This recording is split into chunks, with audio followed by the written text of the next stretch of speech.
Bonjour, nous sommes le 1er mars. 1er mars, dans 20 jours, nous serons au printemps. Nous sommes toujours en hiver, bon, avec une température de 6 degrés Celsius, qui est, bon, c'est ce qu'ils disent. En extérieur, je ne sais pas s'il fait 6 degrés. En tout cas, il ne fait pas si mauvais que ça. Il fait pas si mauvais que ça. C'est un bon temps. On peut voilà, sortir sans trop de problèmes. On n'a pas eu un hiver difficile cette année-ci. C'est un hiver assez. On n'a pas eu d'hiver rigoureux. Hein. On n'a pas eu un hiver qui a fait sa période. La météo n'a pas fait n'a pas fait son travail durant la période hivernale parce que on n'a pas connu beaucoup de neige, on n'a pas connu de grands froids, on n'a pas connu de grands gels, on n'a rien connu de tout ça. Simplement, c'était un hiver très doux. Il y a quelques jours d'exception. On a eu, c'est vrai, un tout petit peu de neige, mais sans plus. Ça a disparu très vite. Donc on n'a pas connu un hiver, encore une fois, l'année 2024-2025, bah, on n'a pas connu un hiver digne de ce nom. Alors ici je vais faire une vidéo qui va être consacrée à la période. La période d'une fonction. Alors la période c'est pas propre aux fonctions de type sinusoïdal, hein. Mais les meilleurs exemples qu'on peut avoir,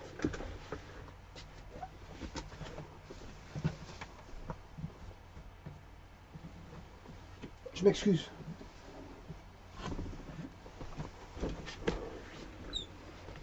Je m'excuse. Donc je disais, la période n'est pas propre ou propice aux fonctions de type sinusoïdal, hein, c'est-à-dire sinus, cosinus, tangente et cotangente.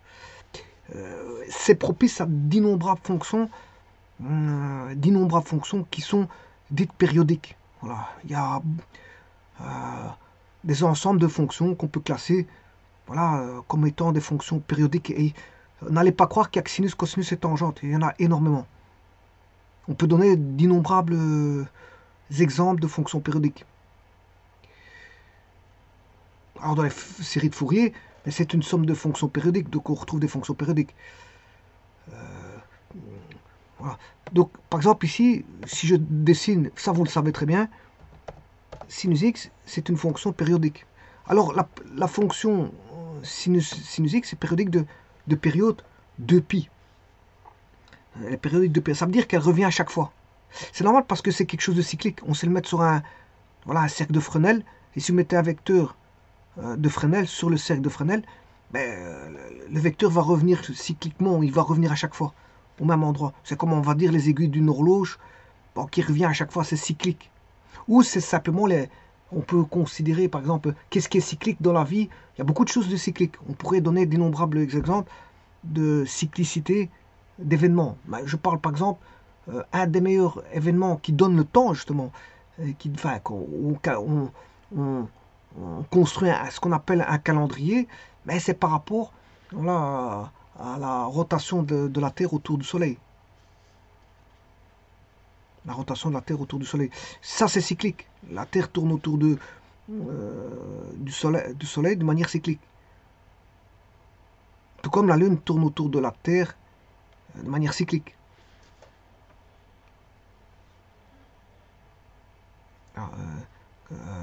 Donc, on a des phénomènes cycliques qui interviennent, qui reviennent.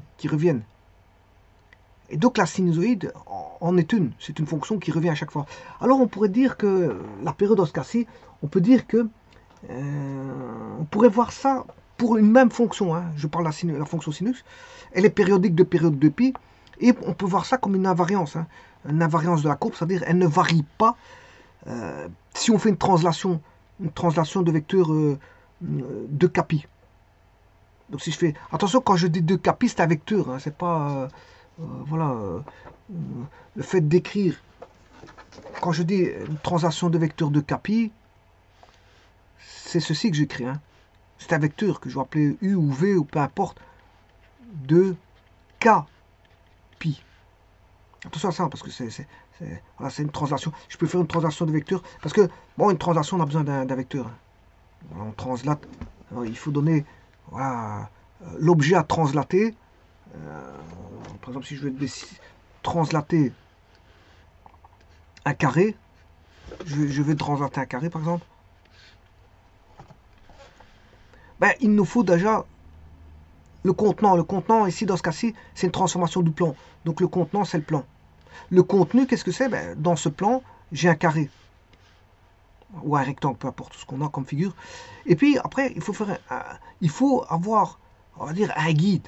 Un guide, c'est celui qui va nous donner le rôle à établir. Le rôle à établir, c'est de faire une translation de vecteurs, par exemple t ou u, ou peu importe comment vous l'appelez. Voilà, ça c'est le vecteur de translation.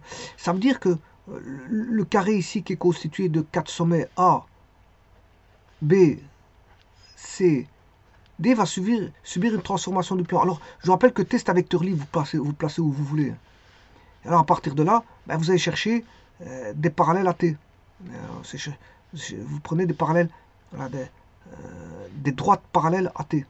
Vous pouvez mettre des droites parallèles à T. Bon, je vais essayer de trouver une bande parallèle. Voilà, une droite parallèle, une deuxième droite parallèle, et ainsi de suite. Une troisième droite parallèle. Donc vous faites passer des droites parallèles à travers les points A, B, C, D. Et puis après, bon, vous y placez là-dessus longueur à partir du point A. Donc vous avez, à la droite ici donne la direction. Hein. En fait, le vecteur T est supporté par un vecteur. Donc on a le support de T, le support ici du vecteur, c'est une droite. Je vous rappelle qu'un vecteur, c'est un segment de droite. Hein. Donc il suffit de casser la droite pour construire un segment. Vous avez un segment de droite. Donc ça, on a 3 droites qui vont agir en tant que construction. Et puis, bon, après, de A, vous allez chercher la longueur exacte qu'il y a entre ceci et ceci. Voilà, ça va jusque là.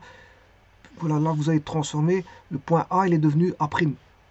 Puis le point B est devenu, on va dire, je reprends la même longueur, B'. Le point C est devenu C'. Et le point D est devenu... bon, j'ai mal fait tout ça, mais enfin bref. Et on va se retrouver avec une nouvelle image ici, qui est voilà, une transformation par translation. Donc on a construit sur base... Alors bien sûr, ici c'est une droite, c'est des constructions, hein, ceci c'est des constructions. Mais j'ai mal fait ici, hein, je vous le dis tout de suite. Je l'ai mal fait, donc... c'est pas une référence de construction ce que je viens de faire, mais enfin bref. C'est pour vous montrer qu'une translation, on a besoin d'un objet de départ qui est le... Voilà, par exemple dans ce cas-ci, c'est une figure qui est un carré ou un rectangle, peu importe. ABCD, on fait subir une transformation du plan des différents points qui sont les sommets. Voilà, je transforme les sommets, on va voir le sommet ici A', ensuite on aura B', bon il est mal placé, mais enfin bref. Bon, il passe pas très bien ici, non, il aurait dû passer comme ça. Ensuite on aura C', et puis on aura D', et A', B', C' sont les images de respectivement A, B, C, D par translation de vecteur T. Et puis après, quand on a les sommets, ben, il suffit de construire ensuite la figure en reliant point par point. Voilà. Et donc là, on a bien fait une transaction. Et donc, dans toute translation, on a besoin d'un objet. Bien sûr, on a besoin du contenant qui est le contenant qui est le plan. Parce qu'on fait une transformation du plan. J'aurais pu faire une transformation dans l'espace, mais ici, c'est une transformation dans le plan. J'aurais pu faire une transformation sur une droite aussi. Ben voilà, ou sur une transformation dans un hyperplan, ou peu importe. Bon, ici, c'est une transformation dans le plan. Et cette transformation du plan ben, possède un objet, ici dans ce cas c'est le carré, et a besoin d'un vecteur de translation. Donc toute transformation par translation a besoin d'un vecteur de translation bon, qui est libre, hein, et vous le positionnez où vous voulez ce vecteur T. Simplement dans la construction, vous devez faire des belles parallèles et aller chercher la bonne longueur du vecteur t et la reporter, on va dire. Vous pouvez faire ça avec voilà, un compas. Hein. Le report des longueurs, vous pouvez le faire avec un segment, ça va vite. Hein. Vous pouvez le faire avec voilà, ce qu'on appelle un compas. Voilà, vous reportez les longueurs avec un compas. Donc, toute, je veux dire, translation nécessite un vecteur. Et donc, dans ce cas-ci, si j'ai l'objet, c'est quoi? C'est la sinusoïde. Dans ce cas-ci, j'ai pris une sinusoïde. L'objet, c'est une sinusoïde. Voilà. Et si je translate cette sinusoïde de Capi, voilà, c'est-à-dire un multiple de 2pi, hein, un multiple de 2pi, donc si je transfère, par exemple, là, ben, elle sera plus loin. Elle sera plus loin. Et vous allez voir la même courbe. Hein. Donc, et c'est ça, justement, c'est une invariance. Hein. Puisque si vous faites une transformation et qu'on a la même courbe, c'est ça la période. C'est une invariance de la courbe par translation de vecteur de Capi. Pour la fonction sinus, attention, je parle pour la fonction sinus. Parce que là, si je prends la fonction sinus 2x, bien sûr, vous aurez compris que ici, la période, ce n'est plus 2pi, mais c'est pi. La période, c'est pi ici. Parce qu'on doit diviser par 2. Hein. Là, j'ai fait une transformation sur les x. Hein. Alors maintenant, si j'écris sinus 2x plus 3, voilà. Ici, j'ai juste fait un décalage suivant x. Donc là, la période, elle vaut toujours pi. Donc, si vous voulez, la période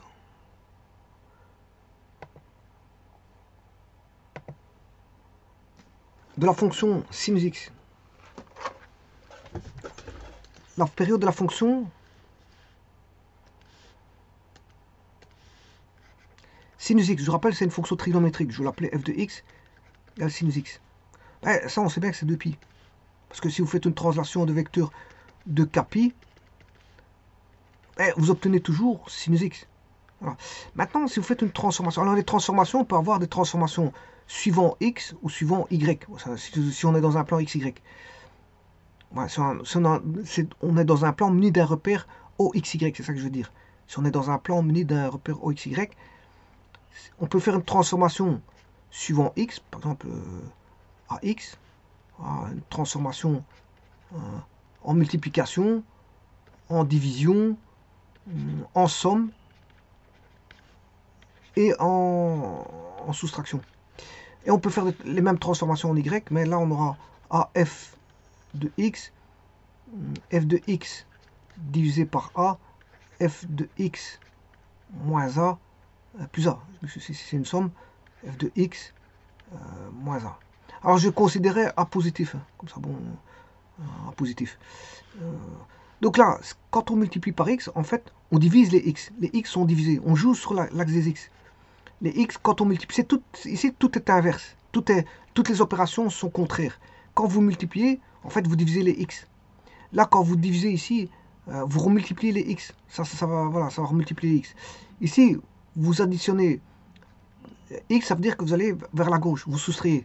Là, vous soustrayez, mais en fait, vous additionnez, vous allez vers la droite. C'est tout le contraire. Par contre, là, les y, là, on les multiplie par y.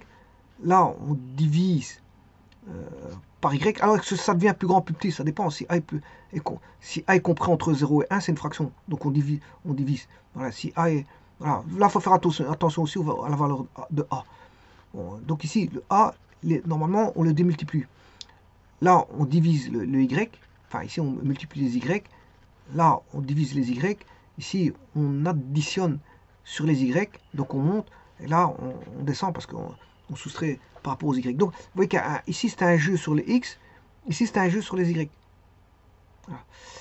Et donc, une transformation que je vais écrire, f de x est égal à sinus ax, fait partie de ceci, ax. Donc, on manipule les x. Donc, on divise. Et c'est pour ça que vous voyez que ça redevient plus petit. Vous voyez, je vais agrandir.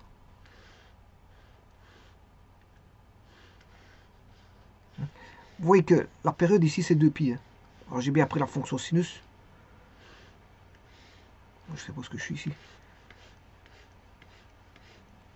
Je vais remettre le 0, 0. Il est là. Alors, j'ai bien pris la fonction sinus pour bien voir qu'elle passe en 0 et pour bien voir voilà, sa période. Alors, sa période, bien sûr, c'est... bon, pour cette fonction, je rappelle que 2pi, 0, c'est ici. Hein. Voilà, donc elle est bien périodique. Et chaque fois, elle revient. Cette partie-là, de 0 à 0 à 2pi, elle revient. Alors, si vous faites une translation, attention, la translation de vecteur de kpi, avec k vecteur. Hein. K vecteur, ça peut être... peut-être 2 fois plus grand, 4 fois plus grand. Alors, si vous êtes 4 fois plus grand, vous allez vous retrouver une fois, c'est 2. Voilà. Alors, si vous faites 4 fois plus grand, un vecteur 4, vous allez vous retrouver exactement, le b il va se retrouver en... Je peux le faire. Hein. Donc, il suffit de mettre le premier point, le b, sa transformation, si je fais une translation, il va être, je vais le mettre en 4 fois plus grand, donc ce sera 8pi. Il sera en 8pi 0. Parce que j'ai multiplié par 4. Donc on aura 4. Si je multiplie 0 par 4, ça fait 4. 4pi, 0. Alors 4pi 0, voilà. Là, j'ai multiplié par... Non, ça c'est pas par 4. Là, j'ai fait par 2. Je vais mettre 16 pi. On va regarder ce qu'on est.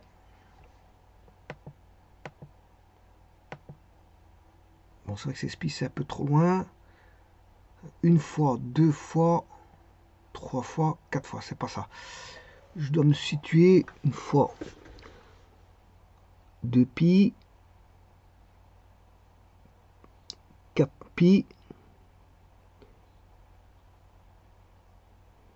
Comment c'est 10 pi? Je vais essayer de mettre 10 pi.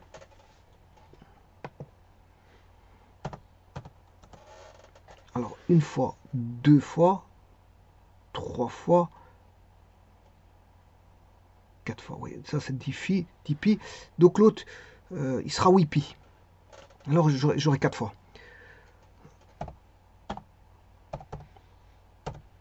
Voilà, c'est bien ça, c'est bon. Donc là, bon, on a la première sinusoïde.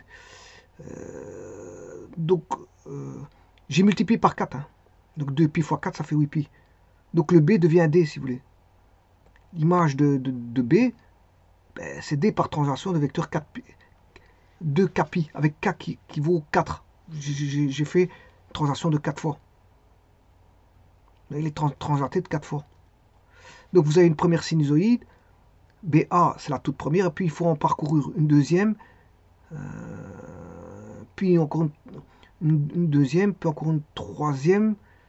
Bon, une première. Une deuxième. Une troisième. Une quatrième. Non, c'est pas tout à fait juste. Parce que là, c'est pas tout à fait juste. Donc ce serait non pas 8 pi, mais 6 pi. Une fois, 2 fois, 3 fois. Ouais, ce serait 6 pi.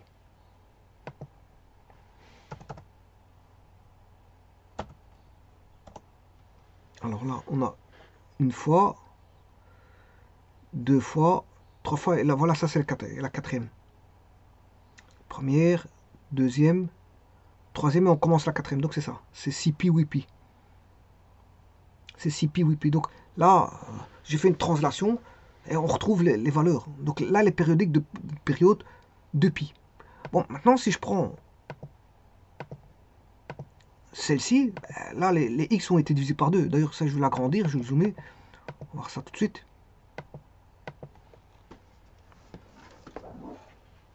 Pour autant qu'il me donne la main, parce que je vois qu'il ne veut pas me donner la main.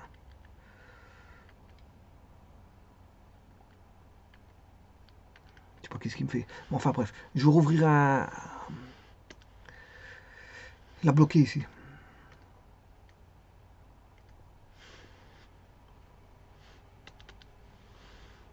Instant parce qu'il m'a bloqué, voilà. Donc je disais, on peut multiplier, on fait une translation de vecteur U de kpi. Et on retrouve voilà, la même fonction, mais translatée. Donc c'est-à-dire c'est une invariance. La courbe devient, elle est invariante, la courbe. Plus loin, on a la même chose. Parce que c'est cyclique. On a une invariance de la courbe par translation de vecteurs, comme je dis, de capi. Attention, de capi pour sinus x. Hein. Parce que si vous prenez ceci, c'est plus de capi. Voilà. Là, sa période, c'est pi, t est égal à 2 pi. Voilà. Par contre, ici, la période ne vaut plus 2 pi. Voilà. Vous voyez qu'ici, la fonction, là, elle est comme ça, et l'autre, elle est écrasée. Ben, c'est normal parce que, comme je l'ai dit ici, les x, on les a divisés par a. Quand vous faites ça, vous divisez par a. Quand vous faites ça, vous divisez par a. Par rapport à la fonction usuelle sinus x. Donc, si je prends sinus x, c'est ça. Voilà. C'est la plus facile parce qu'elle passe par 0, 0, on peut se repérer facilement. Alors, si je prends sinus, par exemple, 2x, mais la période, elle est divisée par 2. Vous voyez que si je fais un zoom, pendant que la verte, qui est le sinus x, parcourt une période, je peux même le faire pour bien voir les choses, on va bien voir les choses de cette façon, si x est, dire, x est plus petit que ou égal à 2 pi, mais plus grand 0 petit ou égal à x, je vais tracer f. Voilà. Alors pour l'autre, je vais dupliquer, je vais tracer g.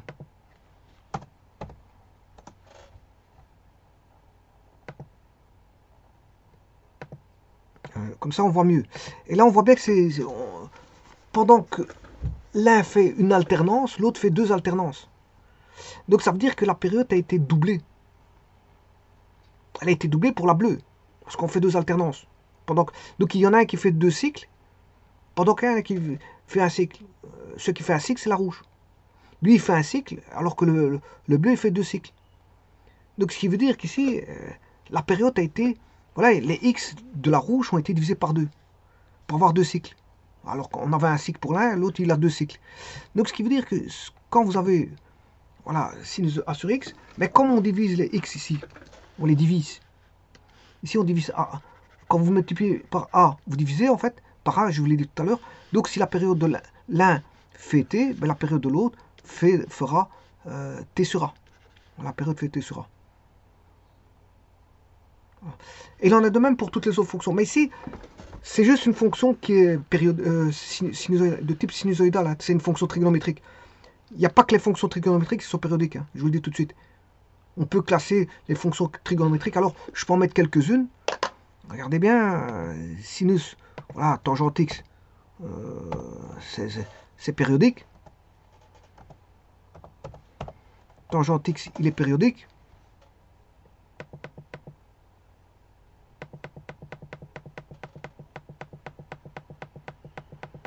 C'est la fonction tangente. On voit bien qu'il y a des asymptotes verticales, donc en fait il y a des endroits où on ne peut pas mettre de valeur. Contrairement à sinus x où le domaine c'est R et cosinus x le domaine c'est R, tangente et cotangente, leur domaine c'est pas R, on ne peut pas rentrer ce qu'on veut. La cotangente c'est pareil, c'est une fonction qui est périodique. Voilà. La séquente c'est une fonction périodique. La coséquente c'est une fonction périodique. Voilà.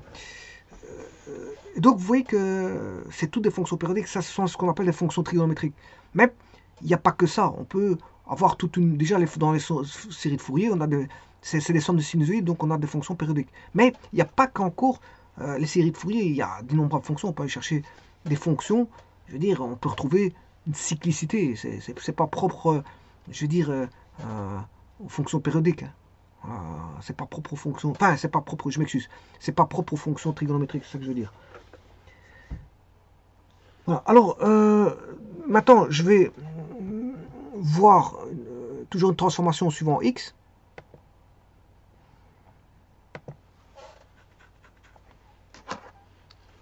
Donc si f de x, c'est sinus x, par exemple, hein, c'est un exemple que je prends pour mieux voir les choses.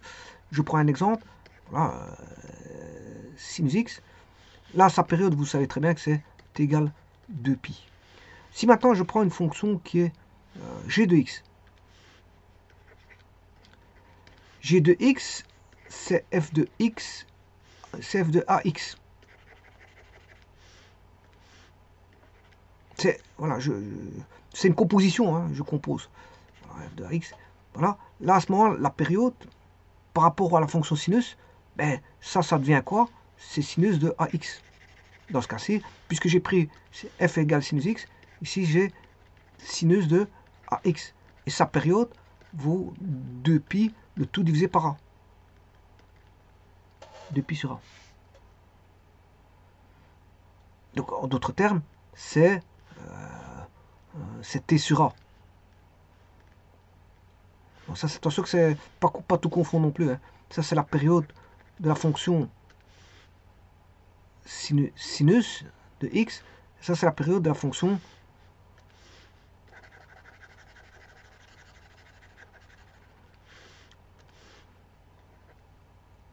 sinus ax. C'est égal à 2pi sur a. Mais, en fait, par rapport à la fonction t sinus x, ben, t sinus ax égale t sinus x sur a. Maintenant, si je fais un décalage, je vais décaler la fonction, je vais l'appeler h de x. Maintenant, je vais travailler directement en faisant une addition. Alors, une addition, je vous rappelle que une addition, c'est ceci. Hein. Vous décalez vers la gauche. Vous ne faites qu'un décalage, donc ça ne jouera pas sur la période, celui-ci. Ni celui-là, ni celui-là, parce que ce sont des décalages vers la droite ou vers la gauche. Donc, c'est pas ça qui va changer la période. Hein. D'ailleurs, je vais vous montrer tout de suite. Je vais revenir en arrière. Voilà, on a ceci. Je reprends la fonction sinus. Je prends la fonction sinus 2x. Bon, si j'avais mis 3x, on aura 3 cycles. Hein. Regardez bien, je vais mettre 3x. On aura 3 cycles. On aura 3 cycles. Voilà, on en a. Ici, c'est 1, 2, 3 cycles. J'ai 3 cycles. Alors, si vous voulez 5 cycles, voilà, vous aurez ça. Voilà. Si je veux 6 cycles dans une période du sinus, voilà, ça sera ça. Mais maintenant, si je fais plus 2, je vais tout décaler à gauche. Plus 2. Et on a toujours 6 cycles. J'ai fait plus 2, on a toujours 6 cycles. Simplement, ça a été décalé. La fonction est décalée. Alors, pour bien voir ce décalage, il faut que je les mette l'une à côté de l'autre, hein, bien sûr. Je vais faire ce décalage. Alors, je vais mettre la fonction sinus 6x. Voilà, elle est là. Je vais mettre la fonction sinus 6x, par exemple, plus 3. Voilà, c'est la même fonction, elle est juste décalée. Donc si vous retrouvez 6 cycles dans une période de la fonction sinus, mais avec sinus 6x, mais vous retrouvez 6 cycles dans la 6 cycles dans la période de sinus. Voilà, donc c'est-à-dire qu'ici,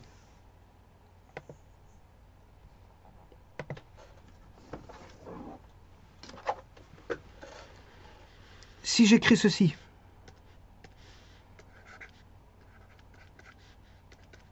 bon, là vous connaissez la période, hein, la période de sinus, c'est 2pi, ça vous la connaissez.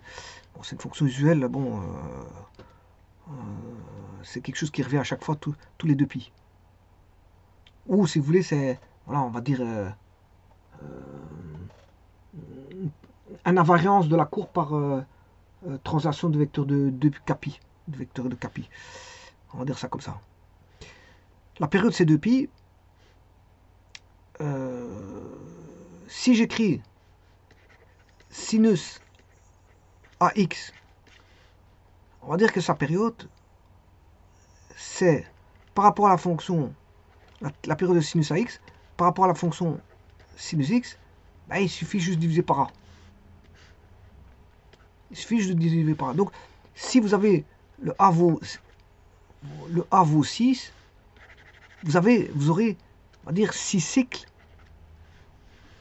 dans un cycle de la fonction sinus. Pour un cycle de la fonction sinus, vous en aurez 6 pour AX. Pour un cycle de la fonction sinus, vous en aurez 2π sur A. 2π sur A. Vous en aurez 6. Vous aurez 6 cycles. Puisque ici, si je mets 6, le A vaut 6, j'aurai 2π sur 6. Maintenant, si vous faites sinus AX plus B, c'est juste une translation, hein, vers la gauche, par rapport au X, ça ne change rien. C'est pas ça qui va jouer sur la fréquence, c'est juste ici. Donc à ce moment-là, là, T sinus AX plus B est égal à T sinus X sur A. Ça ne changera pas. Donc, qu'est-ce qui va jouer sur les cycles? C'est la valeur ici. C'est la multiplication par le X qui joue sur le cycle.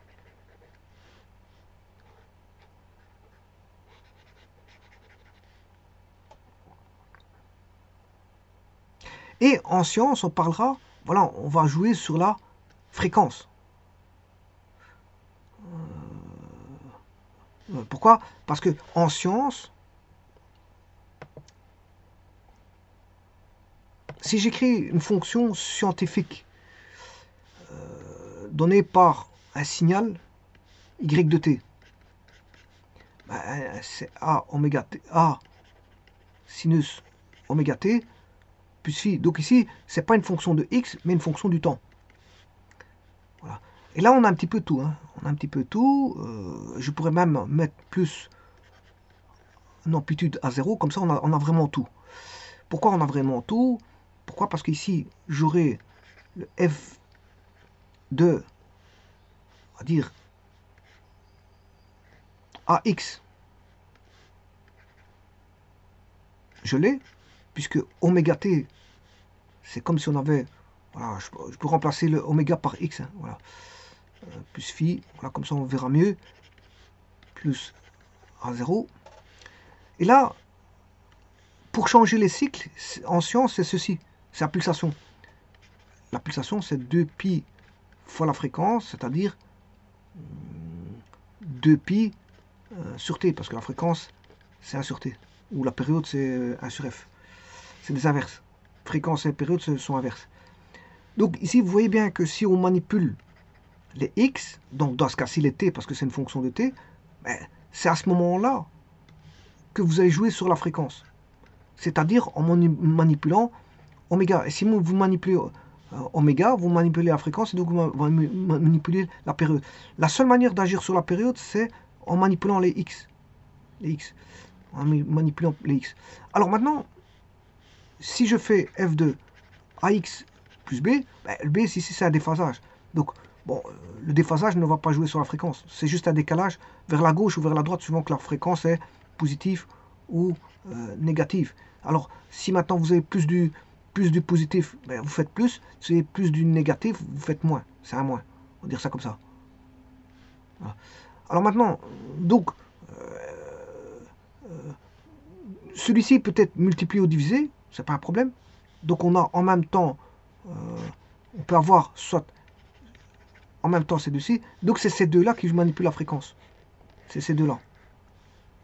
F de AX et F de X sera. Mais F de AX plus B et F de AX moins B, ou F de X sur A plus B, F de A, enfin X sur A plus B, les seuls qui manipulent la fréquence, la période, il y aura un changement de période du fait de ça, du fait de ça, du fait de ceci, du fait de ceci, du fait de cela, du fait de cela. Mais jamais, ça c'est les transformations en X, hein, je fais des transformations en X, mais jamais à cause de ça. Jamais à cause de ça, jamais à cause de ça, jamais à cause de ça. En science, c'est pas ceci qui change la période, hein, ni ceci. Voilà. Ça c'est les manipulations en X. Maintenant, les manipulations en Y, ben, voilà, si vous faites f de x plus a, alors a peut être positif ou négatif, donc vous faites, c'est comme si on faisait plus a ou moins a, hein, voilà, on va dire ça comme ça. Là, c'est en fait, qu'est-ce qu'on fait? On additionne une composante continue. Donc en fait, ce qui va se passer, c'est que le signal, il ne serait plus là, ben, il serait décalé. Si vous faites plus a, ben, il sera au-dessus. Donc on rajoute ce qu'on appelle une composante moyenne. On rajoute une composante moyenne. Voilà, on va remonter ou on va redescendre le signal. Mais c'est pas ça qui va bouger la fréquence, encore une fois. Donc c'est pas une manipulation suivant, on va dire, les Y, que ce soit en plus ou en moins, qui va je veux dire, que vous montez le signal ou vous descendez le signal par une composante continue, voilà, une composante moyenne, peu importe, une composante continue ou une composante moyenne, c'est pas ça qui va manipuler, je veux dire, la période. Ni ça non plus, c'est pas ça. Parce que ça, c'est l'amplitude. Ça, le signal va être agrandi comme ceci. Mais la période va rester la même. Hein. Donc, la période, c'est quelque chose qui se transforme suivant l'axe des X. Et la seule manière de le transformer, c'est d'avoir une multiplication, une division par le X. Et donc, dans un signal, on va dire, scientifique, comme un signal, ici, A sin oméga t plus phi, ben, la seule manière de manipuler la période, c'est ici. C'est en manipulant la pulsation et donc la fréquence et donc la période. Je rappelle que la période, la pulsation dans un signal, bon, ça peut être beaucoup de choses, notamment, par exemple, une machine tournante, mais c'est la vitesse de rotation, voilà, donnée en radians par seconde. Voilà. Et donc, vous voyez que c'est le seul endroit où on peut bouger sur c'est la seule manière de manipuler la période, c'est ça. Et donc, quand vous avez un modèle homographique, la première des choses, c'est de connaître, si vous connaissez déjà, bon, par exemple, sinus et cosinus, et voilà, tangente, cotangente, vous connaissez ce sont des modèles homographiques. Hein. Et voilà, alors, les modèles homographiques, c'est des fonctions connues qu'on peut manipuler. Par exemple, vous avez, par exemple, modèle homographique, vous avez 1 sur x, vous pouvez transformer en ax plus b, cx plus d par diverses transformations. Et voilà, avoir un modèle qui proviendrait de voir des fonctions inverses. Pour avoir des fonctions x carré, voilà, c'est fonction usuelle, fonction ln de x, voilà, la fonction logarithme en base 10 de x, ou d'une base quelconque, voilà, etc.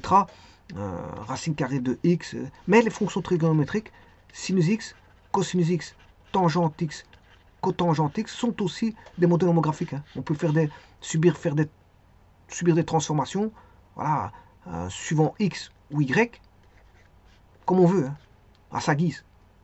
Voilà,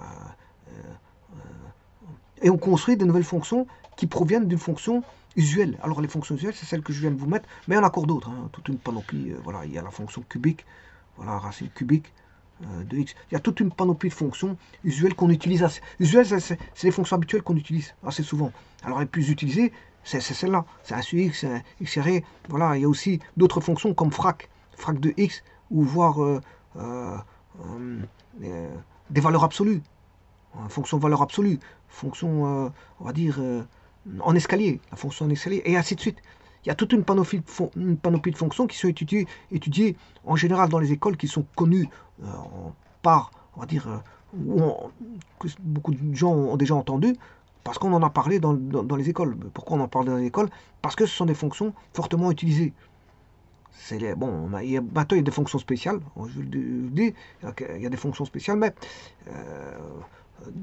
dans les lycées ou dans les écoles, voilà, en 6e, quand quelqu'un arrive en 6e, vous lui parlez d'un logarithme népérien, ben, il voit plus ou moins ce que c'est.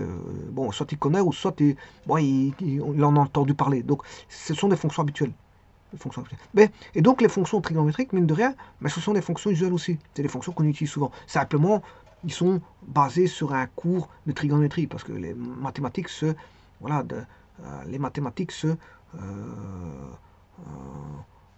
se divise en sous-domaines. Hein. Ben, il y a voilà, la trigonométrie, l'algèbre linéaire, l'algèbre classique, voilà, il y a toutes sortes de mathématiques. Bon, on peut splitter les mathématiques comme on split un cours de sciences. Hein. Un cours de sciences, il y a trop de mécanique, on en fait un cours de mécanique rationnelle. Bon, ça suffit pour étudier la mécanique rationnelle avec un cours de mécanique rationnelle. On ne va pas introduire ça en physique parce que s'il y a trop d'éléments à voir en mécanique rationnelle, ben on divise, on met un cours de mécanique rationnelle. Ici, c'est la même chose. S'il y a trop de choses à voir en trigonométrie, mais on split, on a un cours de trigonométrie. On va faire un cours de trigonométrie où on prendra des heures à expliquer certaines choses. On prendra du temps à expliquer certaines choses en trigonométrie, voire en algèbre, voire en trigonométrie, voire en géométrie analytique dans le plan, voire géométrie analytique dans l'espace. Bon, parfois des cours se suffisent à eux-mêmes. Hein. Il suffit de subdiviser un cours et d'en faire uniquement sur ce cours-là des théories et des exercices par rapport à un cours de mathématiques. Les mathématiques se subdivisent en différents. On peut avoir plusieurs cours de mathématiques, voilà, dans des cours différents. Hein. C'est des cours différents. C'est pas le même cours. Dire ça comme ça. Alors que maintenant, on mélange les mathématiques. Hein. Maintenant, vous allez dans une école. La plupart du temps, vous n'avez pas des cours distincts. Vous avez un cours de maths, point. Là. Et dans ça, ils essaient de voir un maximum de choses. Et c'est là qu'il y a des mélanges. Les gens font des mélanges justement à cause de ça. Ils font des mélanges. Ils auraient dû, l'éducation nationale aurait dû splitter certains cours de maths. Bon, cours de géométrie, voilà, voilà, c'est comme ça. Parce que mélanger tout, les gens ils font des soupes avec les mathématiques. Hein. Une fois ils sont en algèbre, une fois en géométrie, une fois ils sont en trigonométrie, ils ne comprennent plus rien. Donc ils font des mélanges. Alors que s'ils avaient des cours séparés, au moins ils étudieraient pour tel cours, séparément de tel cours, et ils seraient plus concentrés à étudier pour un cours bien précis avec. Ils ne feraient pas une soupe en fait. Voilà, ils ne feraient pas une soupe. Alors que maintenant, les élèves font des soupes, hein, parce qu'ils voient, ils passent d'un cours à l'autre et parfois ils n'arrivent pas à mettre de lien d'un cours à l'autre. Voilà, ceci étant dit, donc, je disais que ça, ce sont des fonctions périodiques. Les fonctions trigonométriques, c'est celles qu'on rencontre, qu'on utilise le plus quand on parle de la, voilà, comment on appelle ça, de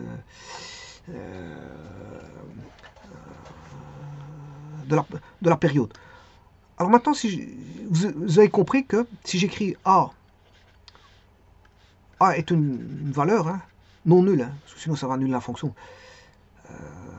Je vais écrire AX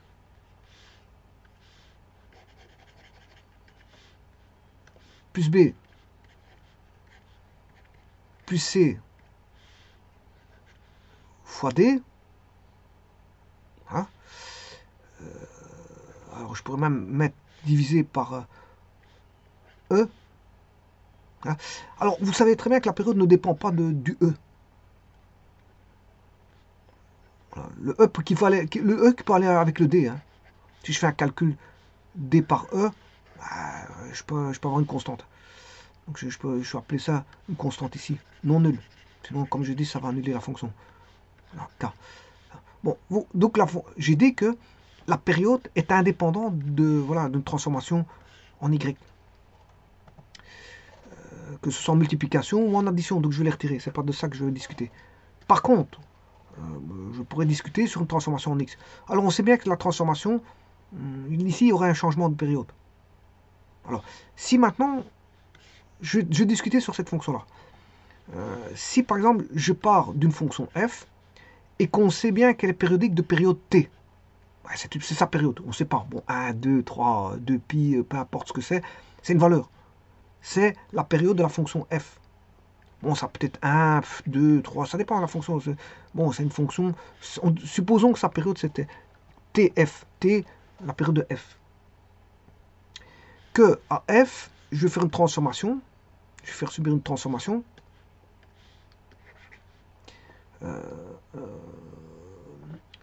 Je vais la multiplier par A. Bon, bien sûr, c'est f de x. Voilà, c'est une variable x. Je dirais que y égale f de x, comme ça, bon, voilà. Si je fais une transformation à x, ben, sa période va changer, d'office. Sa période va changer. Donc, la période ici vaudra tf tf sur A. Voilà. ça je vais l'appeler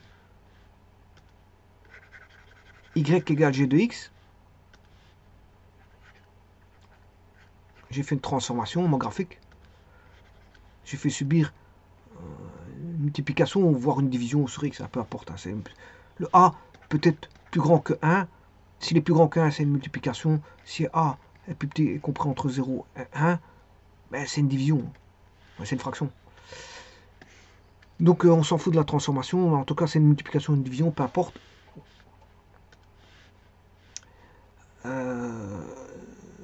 Là, je vais le faire subir g de x. Je vais faire une transformation plus a. C'est-à-dire que si je fais g de x plus a, j'aurai f de ax plus b. F de ax plus b.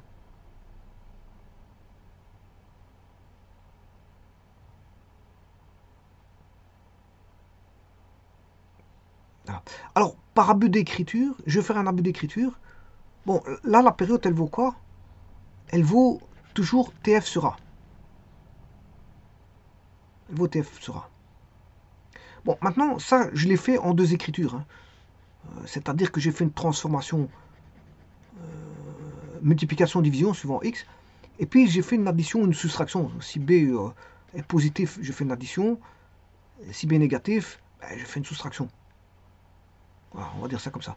Donc, vous voyez qu'ici, j'ai toutes les opérations. Fois diviser, plus, moins. Mais, en tout cas, la période, c'était F sur A. Et ça, c'est la période de quoi? C'est la période de TG.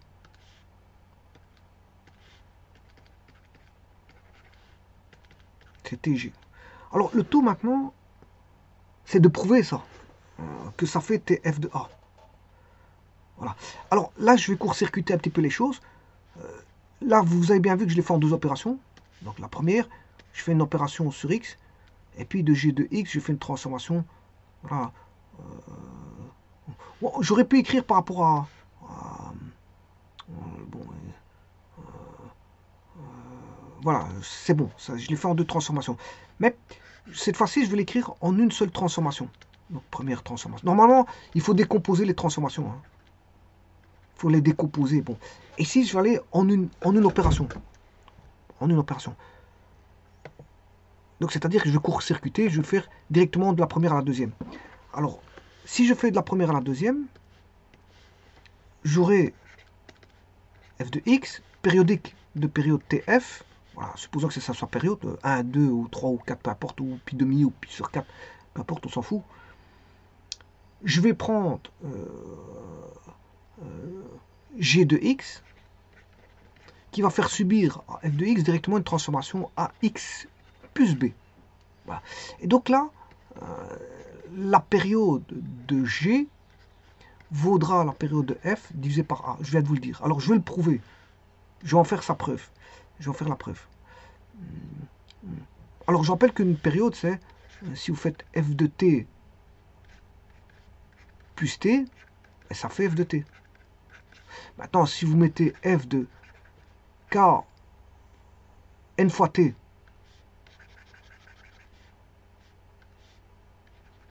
n fois T plus T, ça fait aussi f de t. Voilà, ça c'est une période, ça revient à chaque fois. Alors attention que n ici, il est entier. N est entier. Donc si j'écris ceci, je vais prouver que, voilà, si je fais g de x plus tf sur a,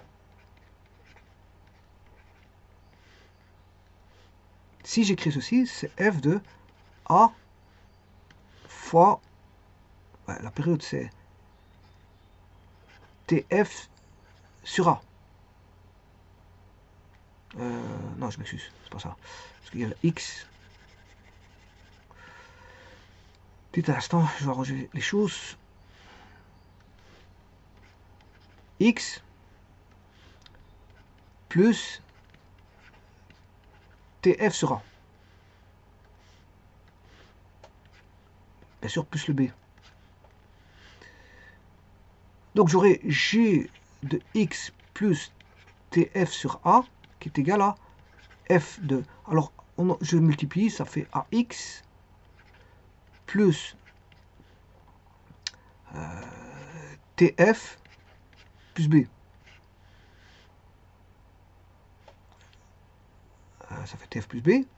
Donc j'aurai g de x plus tf sur a est égal à f de ax plus b plus tf. Donc là, si je fais f de x plus tf, ben on va retrouver f de ax plus b.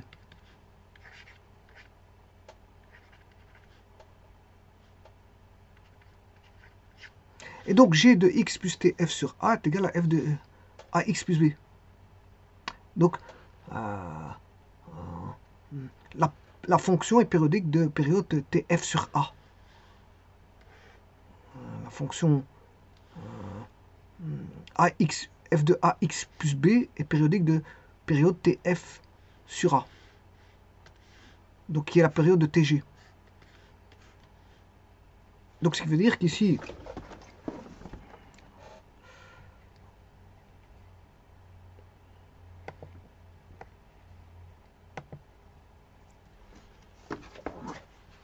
g de x plus tf sur a est égal à f de ax plus b, et c'est égal à g de x plus tg. Voilà, c'est la période de la fonction g. F de ax plus b, ce qui veut dire que la période tg vaut tf sur a. C'est ce que ça veut dire. Donc quand on a une fonction f de ax plus b, ben, c'est le a qui va jouer sur la période. Quand vous faites une transformation de modèle homographique, le fait de manipuler le a, c'est là que, je veux dire, on va avoir la période qui va être modifiée. C'est le a, uniquement le a. Quand on manipule le x, via une multiplication et une division par a.